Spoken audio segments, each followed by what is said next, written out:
Okay, so today we're going deep on this case that's been all over the news out of London. Yeah. This PhD student, Zhenhao Zuo, who was just convicted of drugging and raping multiple women. Right. And it's this article you sent over really lays out just how awful this all is. It is. It's disturbing stuff for sure. Yeah, just really disturbing. Absolutely. And I guess before we even get into it, we talk about all sorts of different things in these deep dives, right? Right. But this one just really hits home for me. I understand. Just the violation and the fact that this guy was able to do this for so long. Yeah, and the thing that really struck me with this particular case was just how it highlights the vulnerability of these international students. Yeah. I mean, think about it. You're in a new country. You're far from home. Right. Maybe there's a language barrier. Yeah. Totally. Maybe you're not even sure who to turn to for help. And on top of that, he was specifically targeting other Chinese students, right? Exactly. So there's this shared cultural background, right, which you would think would create a sense of trust. Right. But in this case, it was actually exploited. It's almost like he was using that shared background as a way to gain their trust. Exactly. It's a really insidious tactic. Yeah. And then, he was using WeChat and these dating apps to meet these women and then inviting them out for drinks. Which on the surface sounds completely normal. Exactly. I mean, who doesn't enjoy a drink with a fellow student, right? Right.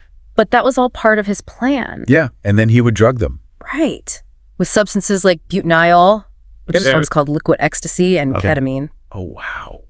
Both very powerful drugs. And I mean, those can really mess with you, right? Absolutely. They can cause disorientation, memory loss, even make you more suggestible. So basically he was making these women completely helpless. And that's just terrifying to think about. It is. And, the article mentions that some of these assaults didn't even happen in London. Oh, right. In China, too. Yeah, in undisclosed locations in China. Wow. So this was like an international thing. It seems so, which makes it even harder to investigate and prosecute. Right, because you've got different legal systems, different jurisdictions. Exactly. It's a logistical nightmare. And then you read about the evidence they found in his apartment. And it's like, whoa, this wasn't just a one-time thing. Right. This was clearly a pattern of behavior. They found hidden cameras, a stash of drugs. Hundreds of videos. And something like 9 million WeChat messages. 9 million. 9 million. That's just mind-blowing. It is, and it really speaks to the level of premeditation. Right. Like he was documenting everything. Exactly. And, for the digital forensics experts, trying to sift through all that data. Oh my gosh. That's got to be overwhelming. Yeah, like how do you even begin to make sense of all of that? It's a massive undertaking for sure. And it makes you wonder, right? Like how many other victims might be out there? Well, that's the thing with sexual assault. It's so vastly underreported. Yeah. And in a case like this where you have the added cultural factors, the fear of shame, the concern about family reputation. Yeah. Or even just like not knowing who to trust. Exactly. Yeah. All of that can create this wall of silence. It's so sad. It is.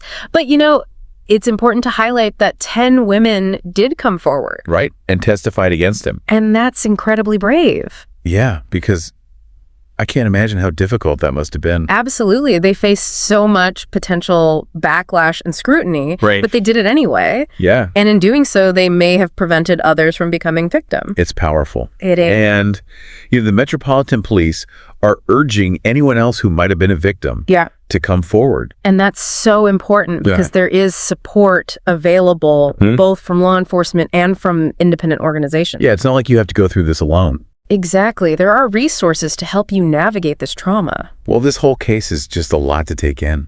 It is. It really makes you think about how appearances can be so deceiving. Right. Like this guy was a PhD student. Yeah, seemingly normal life. Right.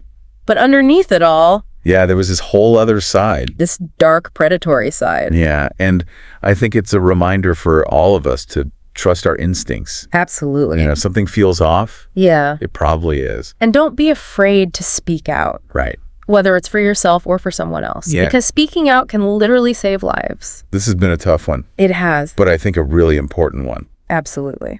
It's easy to think that this kind of stuff doesn't happen in our communities. Right. But clearly it does. It can happen anywhere. So yeah, I guess for anyone listening out there, just take care of yourselves, be aware of your surroundings. And if you see something, say something. Yeah, exactly. Because we all have a role to play in preventing this kind of abuse. Well said. Thanks for taking this deep dive with me. Of course. Thanks for having me. And to everyone listening out there, stay safe. And take care. We'll catch you on the next one. See ya.